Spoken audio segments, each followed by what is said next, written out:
Welcome back, Beans Army, to another episode of the Less is More Sports Podcast, the college offseason podcast where you could say we're less of the regular season, but more of the offseason. You already know what we're going to talk about today.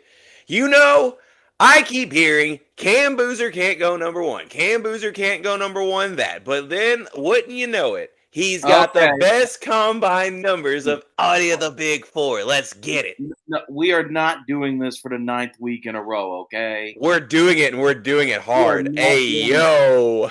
Don't you ayo me. We're a minute into the show. What And we we're still gonna haven't reached our AO quota. Oh my god. There is no limit. It cannot be reached. If we ever tried, Shout God out knows. Lil Wayne because the sky is the limit. Oh my god. Real AOs move in silence like shut up. I don't know. But what we are going to actually talk about today, and what we are going to talk about, because if he does, I'm going to walk out of the room and into the road. I'm going to find the nearest four-way intersection, pull out my brainstem, and skip rope with it. If we have to talk about more Duke Combine stuff, That is intense. you did not. You were supposed to get that reference. And then I'm going to move to Squidville, I guess. But Oh, is it a yeah, SpongeBob reference? it's Squidville. I should But have what known. But what we are going to talk about, similar to the plot of Squidville, is the cookie cutter responses of everybody expanding their tournaments and what that means going forward, if we could stop it, what it looks like, and how that sets up. So we're going to start with the more ludicrous, in my opinion, of the two, which is, and I know all the FBS fans, I love FBS schools. You know that. Everyone knows that. You know I love Division Two and Division Three, but let's be honest about the levels of things we're talent and resources we're dealing with here, which is expanding the college football playoff to 24 teams, according to I don't know exactly how the guidelines presented by the Coaches Association, I guess would be the best way to phrase that. But yes, 24 teams making the college football playoff. That is basically the entire top 25 minus one for everyone counting at home. I know that. That would suck to be like the 25th ranked team. Like I y'all, know. you're the one ranked team that didn't make it to the college football playoff. It's like that sucks to Congratulations. suck. You ought to get like some kind of award, like Mr. Irrelevant. You're the irrelevant team if you're number 25 or something. You're the Brock Purdy of the college football world. They send you a jersey, you get a tour at Disney World or land of your choice, depending on your coast. But yeah, Or you get an automatic invite to the Pop Tart Bowl. that would be good. Unless you're Notre Dame, then you just go Yeah, home. no.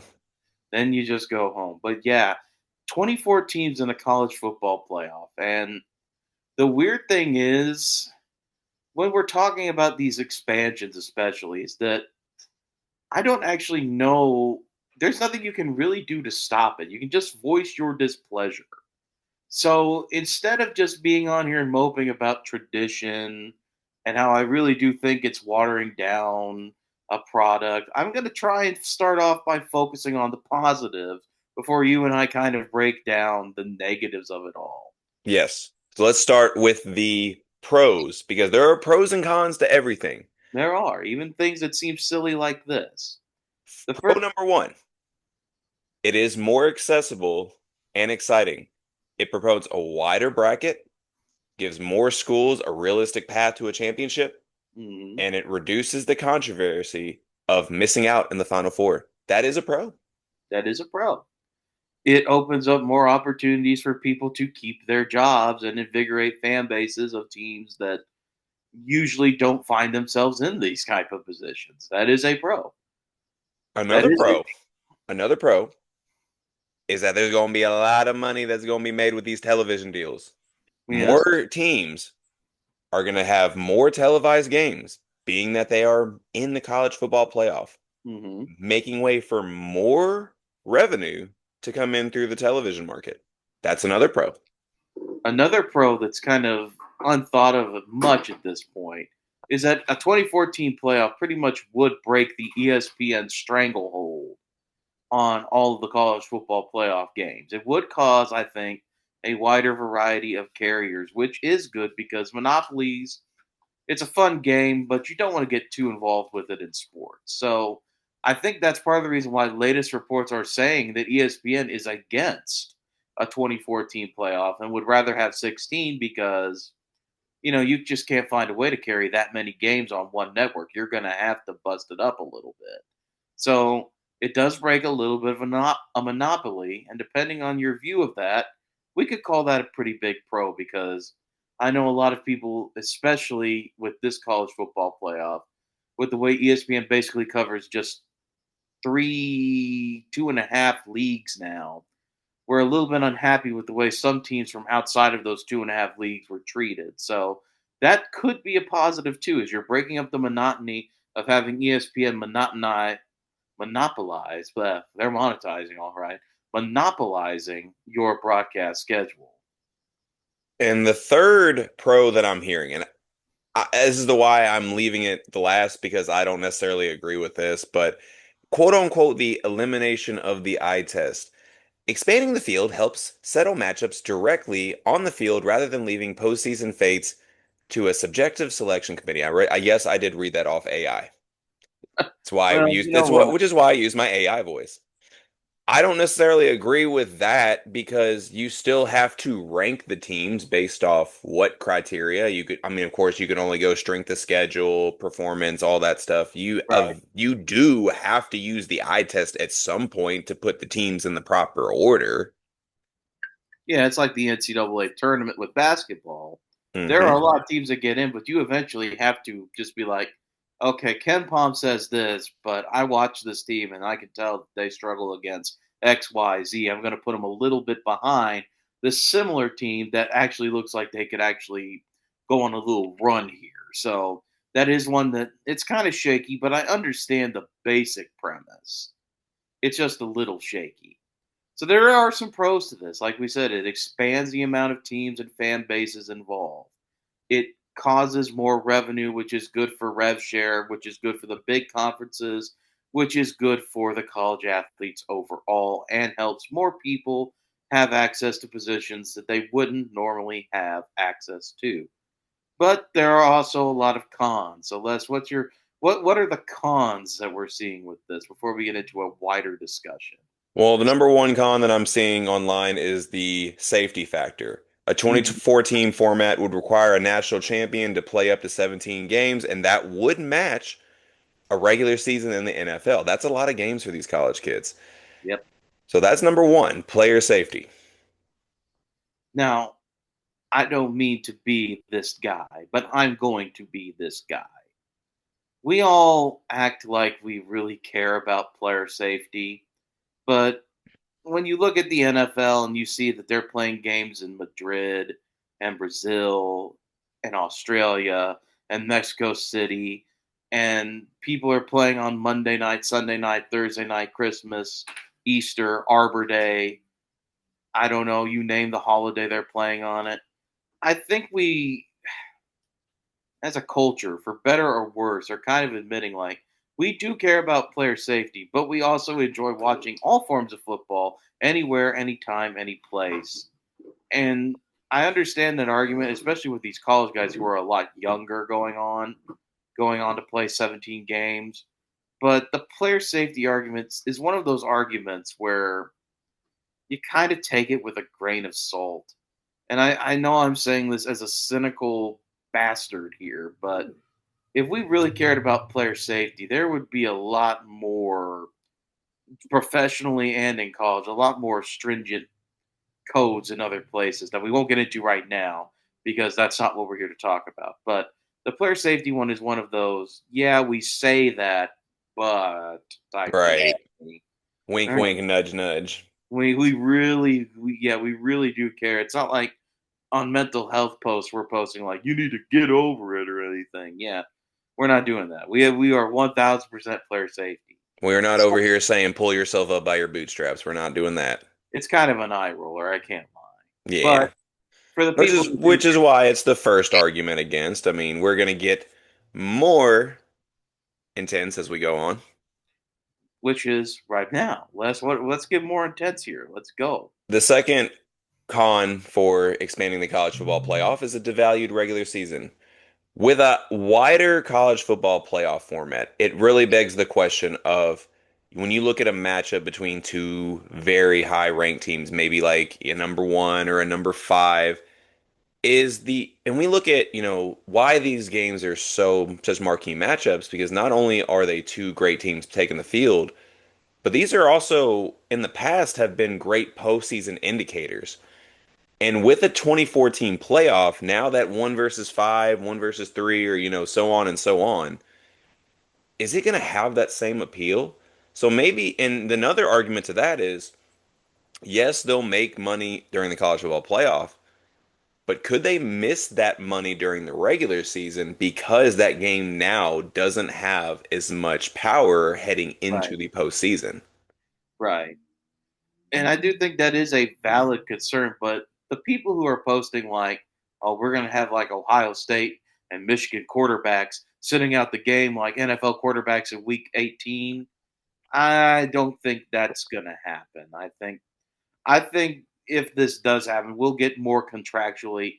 Like it'll be in your contract. If you sign with Ohio State, you can take a game against Northwestern off, but you're going to play in the game.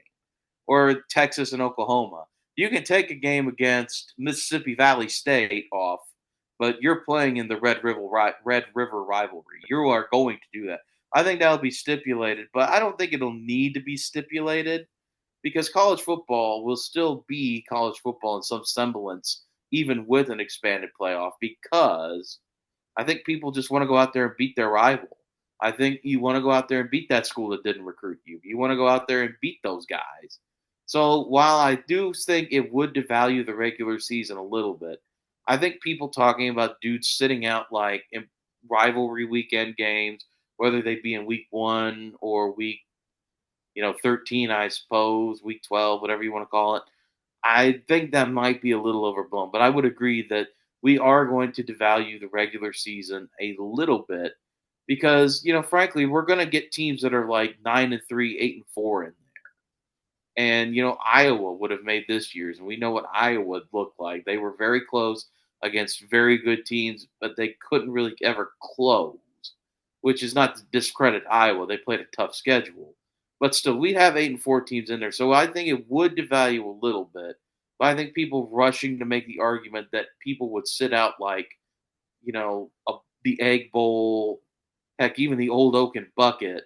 I think there's still going to be that little bit of this is our season on the line going into a game like that. So I think that's a little overblown, but yeah, the regular season, and there are some people who think the regular season's already devalued. So why not devalue it more? Well, I mean, I feel like at the same time, there's still going to be something to play for in that regard because with each game, it is going to affect your seeding. So, I mean, it could Yeah, affect like matchups and all that stuff. And all yeah, that stuff does matter during the postseason. But true. do you have anything to add on that con before we get to our final con? No, let's get to the last one. Because like I said, I'm interested to see where this discussion will go. The final con is that basically it's going to eradicate the college football traditions as we know it. Even with the way the college football playoff is set up now, we look at these traditional bowl games and they're becoming more and more irrelevant. With a 2014 playoff, I mean, you might as well just kiss that goodbye because that's not Yeah, going to be a thing anymore. Not to mention, it threatens the entirety to eliminate the value of a conference championship game. It's like, okay, conference championship, that's great and all, but you're still going to get into the college football playoff anyway. But the one for me and why I'm so big on this, and take this with a grain of salt because this is just me talking. Since I've been a college football fan, even before the college football playoff, it just felt like those who made the national championship game or those who made a New York Six Bowl or those when the college football playoff did start, when it was the 4 team and even the 12 team, it just felt like it meant something. Like that right. was an accomplishment in its own. Well, now with the 24 team playoff, it's like, congratulations, you're a top 25 team. Yay, whoop de doo. Like, nobody's going to care. Like, they made the college football playoff this year. Cool. So did 23 other teams. So did all but one team in the top 25 that gets the Brock Purdy Award. That's where I'm just like, no, I don't want this. Matt, on this show, you talked about years ago how college football was molding more and more like the NFL. And for a while, it looked like they were doing that. And now with this, it kind of throws that plan out of the water. So it's like, okay, if you want to mold more like the NFL's model because of the success that the NFL has, why not stop at 16? They already do that in the FCS level. Why not just do that at the FBS level? Right. And that's kind of hitting the nail on the head for where I was going to go with this, which is what I think we're seeing here from like a more wide cultural lens is the modernizing of a sport, the modernization of a sport that is just so damn old and hasn't really been modernized in a long time.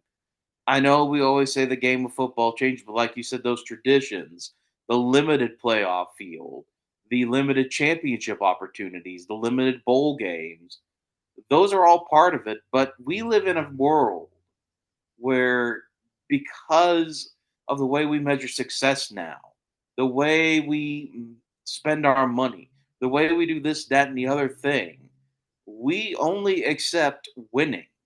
And I'm not talking about like, the olden days where, a good college football season was you could win a couple games, you can make a bowl game, and you beat your rival. Maybe you got a conference championship, but your goal was to make the Citrus Bowl. Now the focus is on championship or bust. And I don't exactly know what caused this. I don't know if Nick Saban broke the sport. I don't know if Dabo Sweeney broke the sport. I don't know if this goes all the way back to Tom frickin' Osborne. But it seems like now the emphasis is on championship or bust. And I don't know whether it's Tom Brady's fault or LeBron James or Michael Jordan, but people will always say, yeah, but you don't have a ring. And so you're opening up more opportunities now, which is what people want for someone, even the 24th seed in this playoff, to get that ring. And I think that's part of it. We're watching a game, modern leagues constantly expanding, more teams in the playoff. Baseball even added more wild card teams. We're watching sports expand because people care about championships. And here's my kind of hot take: they care about gambling. And I know this sounds weird, but you've got more opportunities to make more money because you put a parlay on the three teams to make the playoff, or you've got more games to gamble on. And now that that's legal and acceptable, it's another avenue to make more money, more revenue from the ads, more revenue from people spending money, and more revenue from people just overall wagering. So I think we're watching college football, which has traditionally been a regional sport, with limited opportunities. Now, in the age of NIL, where you're playing players, we've already kind of seen the shifts, and it's been small. Instead of the Southern conferences being the center of the universe, we're moving up north, where the donors are tech people and billionaires and pharmaceutical companies, and not just car dealers and the occasional politician. We already saw a little bit of that shift, and now we're seeing it extrapolated in a way not none of us, a lot of us didn't anticipate, which is there's more money to be made because people crave championships. And if you're going to expand your sport beyond a regional value, you've got to suck in all these regions. You've got to get in all that money. So you're already kind of slowly taking over the Great Lakes with NIL. You expand the playoff, you get in there a little bit more. You've basically killed every other small conference that could get a team in there. And this is where I kind of disagree with you. I still think that NFL model is viable because, the ACC is hanging on by a thread right now. If they get absorbed, it's over. That I think we will get like that NFL model. Maybe you split it, the top 16 or let's see, what would it be? If there's 24 teams, you have to, there'd be 12 in each league, and you'll get like the top 12 Big Ten and the top 12 SEC or something, and they'll play each other, yada, yada, you get a championship. But I think really what this comes down to is we're seeing a traditionalist sport get modernized because people are now realizing they can monetize this with the things people care about, which are championships, which is gambling, which is just overall getting people interested because they're expanding. And that's basically it. And for a lot of people, and that's why it's so hard, because this sport is so traditional. It is so inherent to some cultures that people are fighting back against it. And I'm not saying they're wrong. Like I said, I think this is almost ludicrous to even consider. But I think that's what we're seeing here is we're just seeing a sport rapidly modernize that was not ready or not designed for the modern audience to take over this quickly. Because the speed is what really surprised me about the whole thing. Because what? We've only had the 12 team playoff for what, 2 years now? And we're already calling it like worthless. We're not even, we're skipping 16, we're skipping 18. We're going right to 24 if you believe some people. Now if you were to ask me, 16 is the perfect number. 16 is the perfect number. But, same point. We are rapidly modernizing a sport with traditionalist values and traditionalist interests, and we're seeing just who will win in this battle between two very strong-willed forces. No, I can't. I can't think that you can't stress enough about the impact that gambling has made in the sports world. I mean, living in Kentucky, do you remember back September 28th, 2023, when online betting was legalized in Kentucky? Do you Yep. know how much money was made that first weekend? I do not know the exact number, but I know it was a lot. 68 million. Yeah, that's a lot. Yeah. So anywhere that they can make money, they're going to tap in on that. And this is just this opens up more new markets, more new ways you can gamble, more enticing ways you can place a wager. I mean, it would be, an Iowa fan last year, they probably wouldn't bet on Iowa making the playoff. But now when you have 24 teams, you have a much wider window of temptation to get people in there to bet. And I think that is part of it too. And you're also looking at like the expansion of like the sports gambling sites. I mean, when I first started getting on online gambling, it was DraftKings, it was FanDuel. Now you're seeing Kalshi in there now. And it's like Kalshi brings like its own intrigue in it too, because you can gamble on the most random things on Kalshi. Yeah. And then, I mean, that's where I feel like with this expansion, because I wasn't just going on some rant about Kalshi. I mean, No, this is no, I where this is going understand. to have like a lot of, this is going to have a lot of interesting bets that Kalshi's probably going to offer. I still haven't forgiven them for that creepy AI commercial where Indiana got that dog in them. Yeah, that was weird. That was terrifying. I don't exactly know what the point of that slop fest was, but Kalshi will probably have the Mr. Brock Purdy or Mr. Irrelevant award for who's going to miss the college football playoff. they will. I guarantee it. I bet God only knows if you can go on there and like bet on right now. And we're not. I'm not going to do that, but I would be curious. Yeah, I'm low key tempted to download Kalshi just to see what's on there and just delete the app. That sounds like me with dating I apps. don't need any more. I don't need any more gambling apps. FanDuel's enough for me. I don't have any, so I'm not even going to attempt. That's a realm of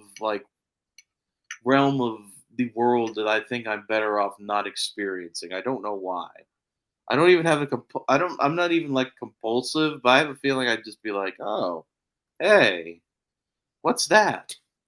I That can sounds gamble. cool. Hey, that sounds good. Click, click, I click. can Next thing you gamble. know, Matt's in gambling debt. That would not be good. I have no money anyway, so.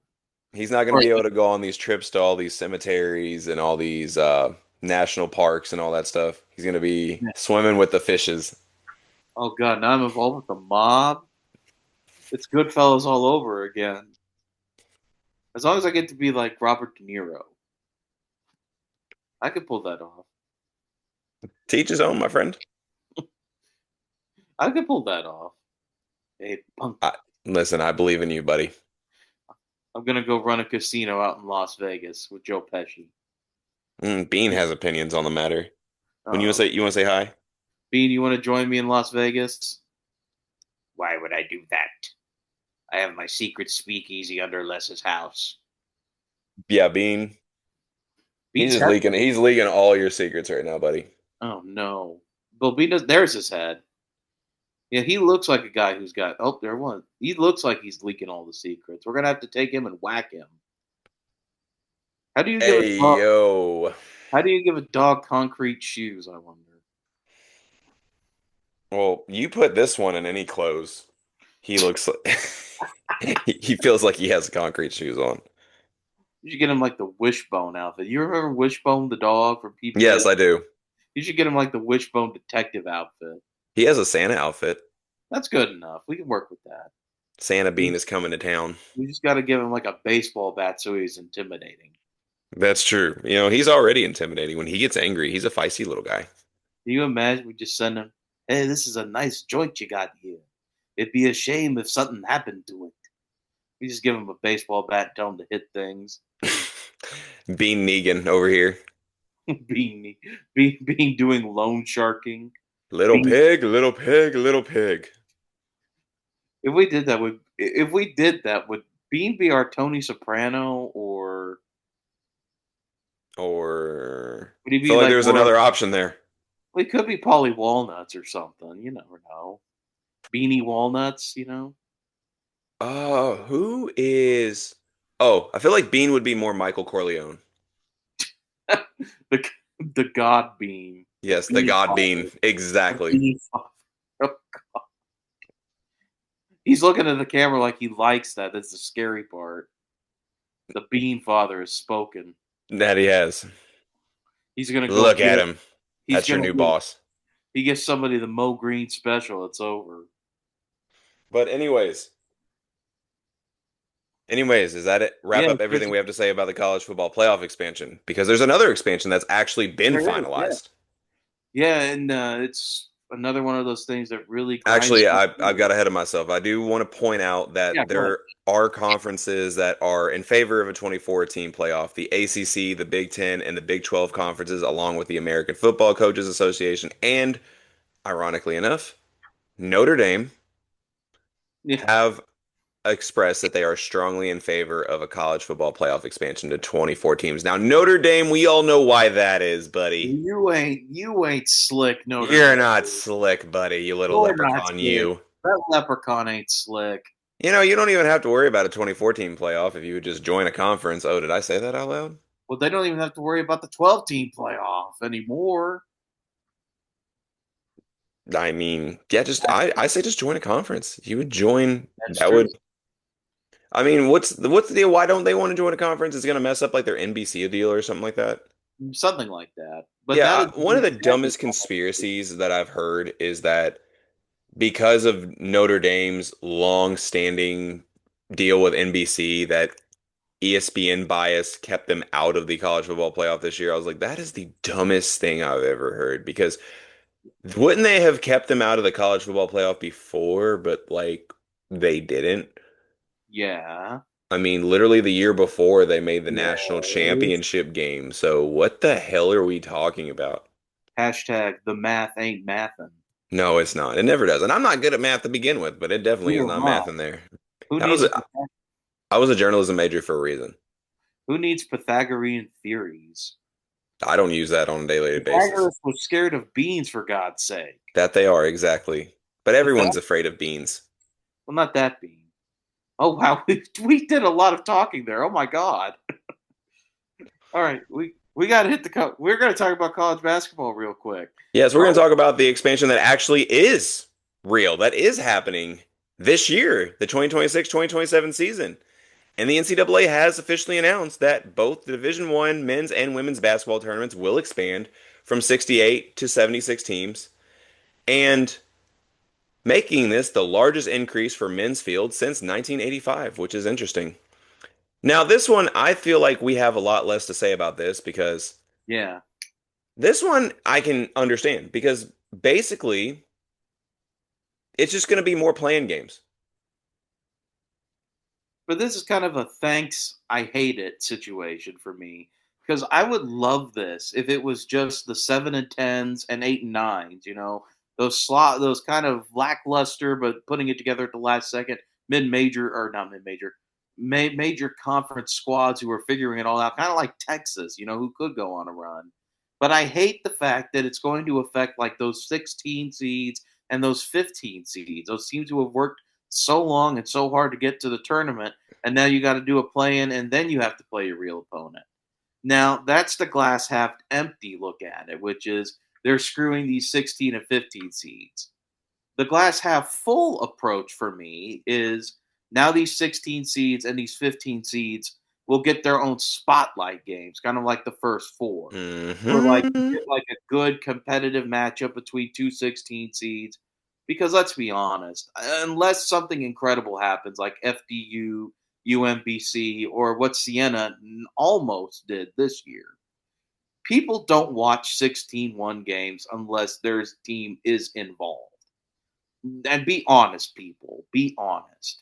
You have never said, "Ooh," unless you're rooting for Duke or rooting for Gonzaga or rooting for the one seed.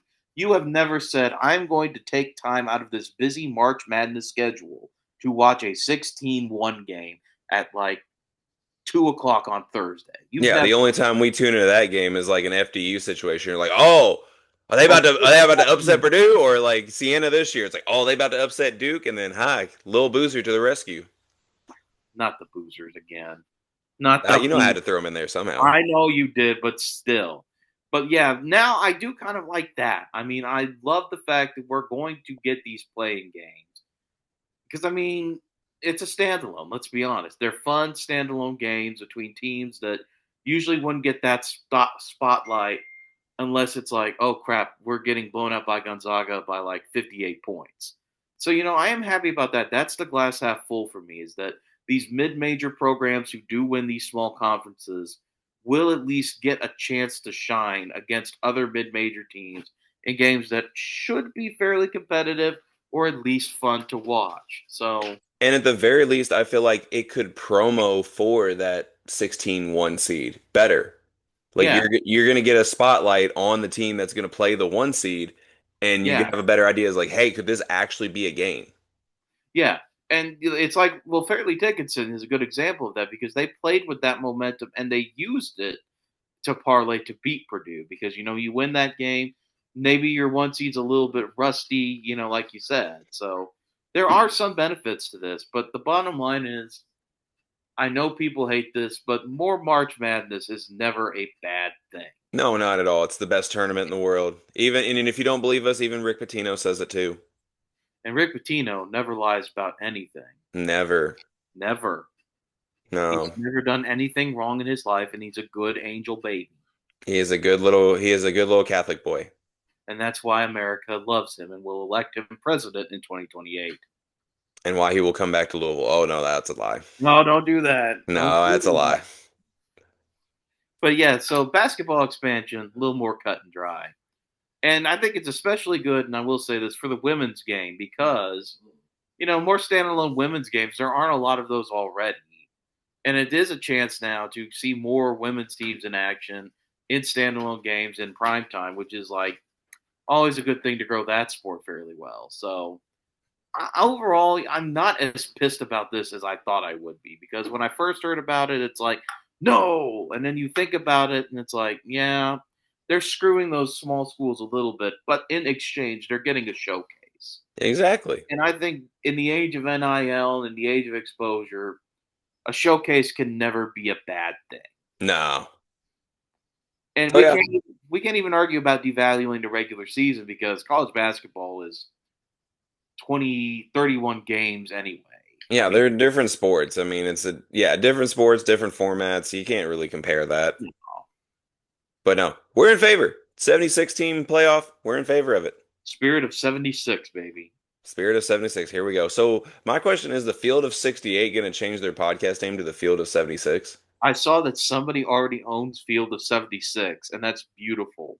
Ah, that I sucks don't for know what them. they're gonna have to spell it out using words and hyphens and all that, and they'll be Or like, they could change it to Doster's Dumpster. they should trade John Fanta to whoever owns it and see what happens.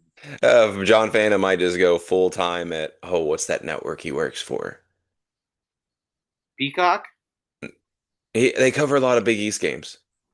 Peacock, he's on Peacock sometimes. Oh, yeah, I mean, it's probably Peacock. He'll probably just, you know what? You're right. We'll just go with Peacock because I can't think of Peacock, it. Fox Sports One. Fox Sports 1, thank you. John Fanta's getting up there in the world. And that's what really matters. He was Juana doing Fanta. Kentucky Derby coverage, and I was like, dude, He this did is what not. now? He did Kentucky Derby coverage, and I'm like, dude, that's not St. John's and Providence. What the hell are you doing here? That's not Big East basketball. That's not even Big Ten basketball like he did a couple times. Oh, no. John You know, Fana, he did cover the Nike Hoop Summit one year. Actually did a really good job. Every time Cooper Flag dunked, he goes, "Raise the flag." dude loves catchphrases, and He does love catchphrases. that's why we love him. Jason Benetti, we love you. John Fana, even though Les hated you, like for some reason when we first started doing this, He was we very love. mean to Jeremy Roach. I didn't appreciate it. Well, now you love him, and that's what matters. I would say I don't know if I love him, but he's all right in my book. No, Noah Eagle, we love you too. It We kind love of you. I kind of feel bad for him on some episodes because like most of the cast, it feels like they're a bunch of jocks, and then you have like the nerd who did their homework, and that was always John Fana. Just it's like Tyler Hansbrough trying to do his grad student stuff at like Well, yeah, UNC. Tyler Hansbrough is like the truest definition of a stereotypical bully anyway. I mean, you saw how tough he tried to get after he got his nose split open by Gerald Henderson. Won a championship. Don't remind me. He won a ship, Les. He got the Yes, he did, whole and it ship. was one of the best teams I've ever seen. I'll give him that. We'll just say it was all John Henson's doing. Yeah, John Henson was on that team. That's right. We'll just say it was all John Henson. I was All gonna right. say Ty Lawson, but sure. I do love Todd Lawson. No, I actually like Ty Lawson.